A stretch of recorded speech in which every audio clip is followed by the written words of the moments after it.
Yo, what's up kakamay? So, panibagong vlog na naman tayo ngayon. At for today's vlog, syempre gagawa tayo ng sit-down vlog. At ngayon na ulit tayo makapag-vlog mga kamay. Kasi kahapon tayo nakapag-vlog gawa nung dumating yung aking unika iha. Syempre nasikaso muna natin si Siana, pati yung misis ko. At nag-service tayo. Ginamit natin si Nami, ng ating e-bike mga kamay.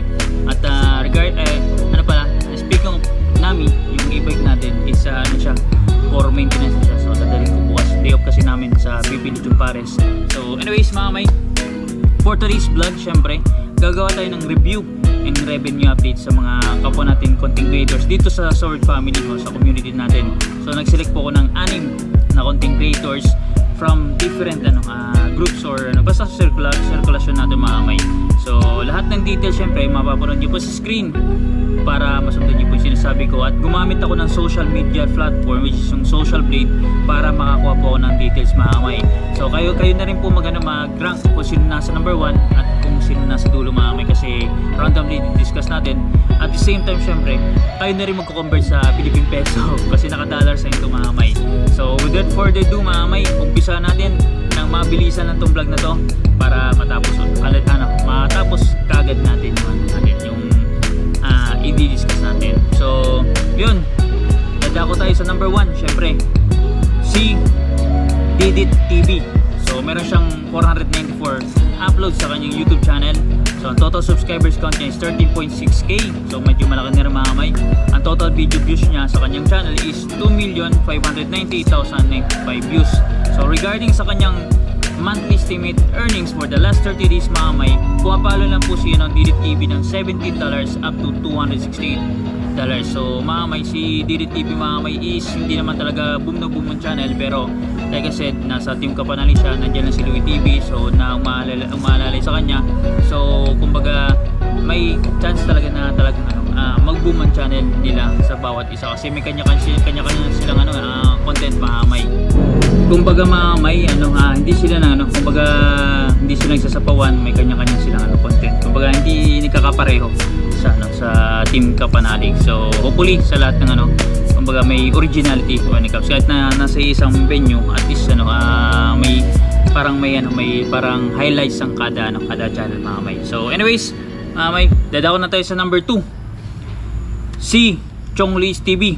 So meron siyang 1,161 uploads sa kanyang channel, 41.2k na po subscribers count ni Chong Luis. At yung video views niya is pumapalo na po ng 4,954,212 views. So regarding sa kanyang monthly estimated earnings based dito sa Social Blade, pumapalo po siya ng $40 up to $639. So si Chong Luis mga kamay, from time to time, alam nyo ng content is pang dagat, meron pang lupa. At the same time may yung kumbaga kahit na dumating kasi sa puto mga kamay na talagang humina, tumaas, hina, ganun. Parang ganun talaga mga kamay sa dito sa mundo ng Sokbet mga kamay. So you never know kung kailan ka aakyat, kailan ka bababa. Basta ang malaga is nagtutuloy-tuloy ka lang dito. So dito naman sa earnings ni Chong Luis, so I think nasa halfway din siya mga kamay. Pero yung may chance siya na makasahod this month mga kamay. So yun po ang performance ng YouTube channel ni Chong Luis mga kamay. Yun mga kamay, dadaan na tayo sa pangatlong vlogger. Ito taga Pinyan, si Kahilas Official, si Notify May. So meron siyang 182 uploads sa kanyang channel at 6.88k naman ang kanyang subscribers count. So ang video views niya, yung total is pumapalo na po ng 1,041,001 views. So regarding sa kanyang estimated monthly earnings, pumapalo po siya ng $31 up to $497 mga kamay. So ito naman regarding dito sa channel ni Kailas, may posibilidad na makasahod siya, may posibilidad na hindi. Pero anyway, syempre pinagpipray natin lahat mga content creators sa mga kasama natin na makasahod lahat mga kamay. At least mahid man lang yung $100. Kasi ako mga kamay, like I said mga kamay, yung channel ko is nasa limbo rin at hindi rin maintindihan kung kung ups and downs din. Pero syempre, hinihirit natin na makasahod dito kasi monetized channel tayo. So, makasahod lang tayo dahil po sa inyo. So, don't skip ads po mga kamay. So, segue natin yan. So, ito naman si Kailas, from time to time nag-upload siya sa kanyang channel. At yun naman, nandiyan naman yung guidance yun ni parang kabungot sa when it comes sa vlogging mga kamay. So, potential na mag-boom yung channel ni Kailas, like tulad nung kay parang kabungot. So, good luck kay Kailas mga kamay. So, ito na. Yung pang-apat, mga may, samahan ko to, syempre, sa Team Chongke, Team Pordagul na pa-challenge by Jabber. Kami second batch, si Toglig TV, si Toglig. So meron siyang total uploads na 743 uploads sa kanyang channel, 42.4k ang kanyang subscribers count. So kumbaga malaki na rin mga kamay. Ang total video views na pumapalo na po ng 4,906,722 views. So regarding sa kanyang monthly estimated earnings, pumapalo lang po siya ng $7 up to $111. So ito, regarding dito sa kanyang estimated earnings mga kamay, medyo may tagilid to mga kamay. Kumbaga kung pupuntahan yung channel niya Tuglig mga kamay, hindi talaga nagbo-boom ang kanyang views. At the same time, bihira na lang din siya mag-upload sa kanyang channel.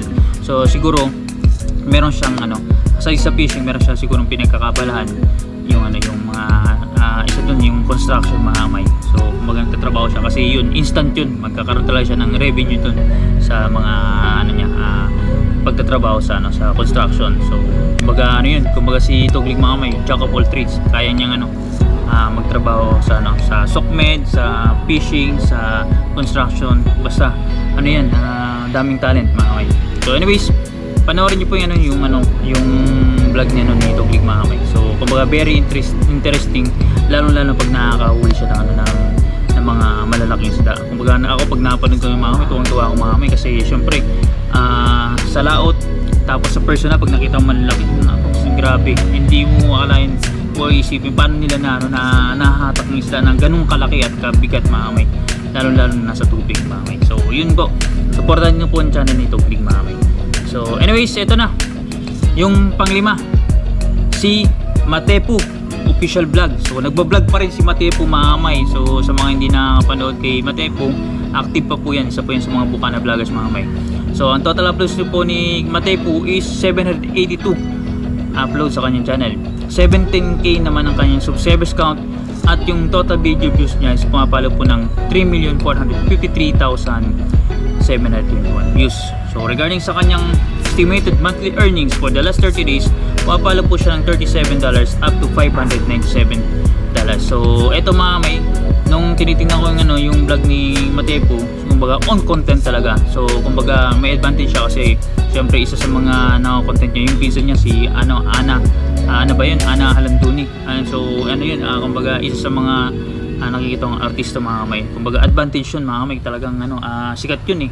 Kumbaga may potential ng channel niya ni Matepu kasi nung tinitingnan kong may mga views siya na compared sa iba na mas malakas. Kumbaga may potential ng channel ni Matepu na mag-boom.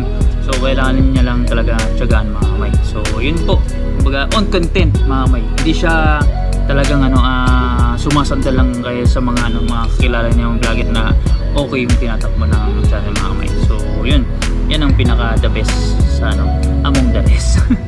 So ito, pinakalas mga kamay, walang iba kundi si SK nga ba? Si Ralby Joyce Cabagis. Congrats kay Ralby Joyce mga kamay sa pagkakapanalo sa syempre umasos sa larangan ng pagsiservisyo sa kanilang barangay. Kaya congrats. Anyways, regarding sa kanyang uploads, meron siyang 830 uploads. 36.5k naman kanyang subscribers count. So ang total video views ni Cabagis, ni Ralby is 3,366,007 views. So regarding sa kanyang estimated monthly earnings sa kanyang channel, pumapalo lang po siya ng $7 up to $114. So ito naman channel ni Ralby Joyce. Kumbaga dati nung nandun ako sa Bukana, although yun pag-usap naman kami na tuloy-tuloy lang mga kamay kasi malaki na po channel yan, 35 is not easy subscribers count mga kamay. Kumbaga sabi ko nga sa inyo, pag meron 30,000 ang isang content creator sa kanyang channel, medyo ano yan, may chance talaga na makasahod kahit nasa minimum ng 100. So ang mangyayari lang is kailangan niya lang talaga maging consistent. Kahit nasabihin natin wala siyang kakulab mga kamay, basta ano, meron ako nakikita dito mga kamay na within sa community na hindi mo kailangan mga kamay ng, ng mga malalaking content creators o vlogger para masabi mo na gumanda ang takbo ng views mga kamay. So meron talaga sarili at maganda yung tinatakbo ng kanilang channel. So ganun din ang sinasabi ko sa pangkalahatan, hindi lang po kay Karel B, hindi lang po sa sarili ko, sa mga iba't nating kakilala, mga small YouTuber na kinakarir tong Sokmed, lalo na yung YouTube mga kamay. So ganun lang po mga kamay dito sana sa ating larangan na pinasok sa Sokmed sa YouTube. So tsagaan lang at tapos na po natin i-discuss yung 6 na content creators. At yung masasabi ko lang sa mga kapwa nating content creators bago dumilim at hindi na tayo makita dito sa screen, na tuloy lang sa ating mga ginagawa. Oras lang talaga na mayroong effort, diskarte at talagang pinaglanan ng time ang isang content. Piyadong talaga na darating ang time na yung paghirap or pulse of labor nyo is magbubunga po yan mga kamay. So kung mga konting tiyaga lang, huwag mainip at spread good vibes lang, maging happy lang tayo sa ginagawa natin. At syempre, para magkaroon ng peace of mind, piliin natin na lumawak ang ating channel na magipagkaibigan at magbigay ng respeto sa bawat isa mga kamay. So lagi pong paalala ni Bidogs mga kamay na don't skip ads sa lahat ng mga content creators na pinapalo nyo, including me mga kamay, kasi alam nyo dyan lang po kayo ma-establish ang aming channel sa mga ads na yan, kasi yan po meron talagang magandang revenue. So paano yan mga kamay? See you sa next vlog po natin mga kakamay.